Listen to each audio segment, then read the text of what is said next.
அரசு நெல் குடோனில் போதிய இடவசதி இல்லாததால் மழைநீரில் மூழ்கி நெல்மணிகள் முளைத்து வீணாகி வருவதாக எதிர்க்கட்சித் தலைவரிடம் முறையிட்ட பெண் விவசாயி நகையை அடகு வைத்து நடவு செய்ததாக வேதனை தெரிவித்திருந்தார்.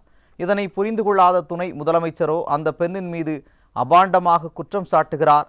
இதுகுறித்து பெண் விவசாயி பேசிய காட்சிகளை தற்போது காணலாம்.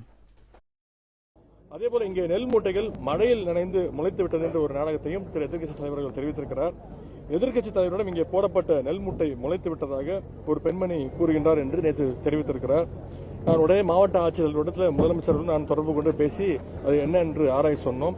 ஆட்சியர் அவர்கள் சம்பந்தப்பட்ட பெண்மணியுடைய ஊரான வரவுக்கோட்டைக்கு அதிகாரிகளை அனுப்பி உடனே ஆய்வுகளை நடத்தினார். அந்த ஆய்வில் அந்த அம்மையார் 5 ஏக்கர் குத்தகை நிலத்தில் நடவு செய்துள்ளது தெரியவந்துள்ளது.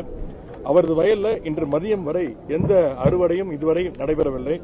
அறுவடையே நடைபெறாத வயலிலிருந்து அவர் எப்படி நெல் மூட்டைகளை சென்டருக்கு கொண்டு வந்தார் என்று அவருக்கு தான் வெளிச்சம்.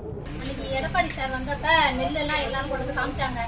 நெல் எல்லாம் சென்டர்ல இடம் இல்லாம நெல் கொட்டை இடம் இல்லாம இருந்தோடனே எல்லாரும் அறுக்காது அப்படின்னு சொன்னாங்க. எல்லாம் கொட்டி நாத்தெல்லாம் முளைக்குதுனோடனே நான் தேக்கி வச்சுட்டேன். சரி அறுத்துக்குவோம், இடம் இல்ல சரியாகட்டும், இடம் இல்லாம இருக்கு அப்படின்னு. இந்த மழை பெஞ்சோடனே எல்லா நெல்லுமே முளைச்சு போயிடுச்சு. எல்லாரும் அழுட்டு வந்து நெல்லை காட்டினாங்க சார்ட்ட. அதனால அந்த எடப்பாடி சார் வரையில நம்மளும் போய் காட்டுவோமேனு, சார் இந்த பாருங்க சார் இந்த நெல்லெல்லாம் தண்ணியில முளைச்சு போச்சு கொட்டை இடம் இல்லாம அப்படின்னு காட்டினேன். நான் கிட்டத்தட்ட 1 லட்சம் ரூபாய் நகை அடவு வச்சிருக்கேன், தனியார் பேங்க்ல வச்சிருக்கேன் சார், எனக்கு திருப்பவும் வழி இல்லாம எல்லாம் முளைச்சு போச்சு அப்படின்னு இங்கதான் சொன்னேன். அவங்கள்ட்ட சார்ட்டு சொன்னேன். அவங்க கேட்டுட்டு சரின்ட்டு போயிட்டாங்க. அவ்வளவுதான் சொன்னேன்.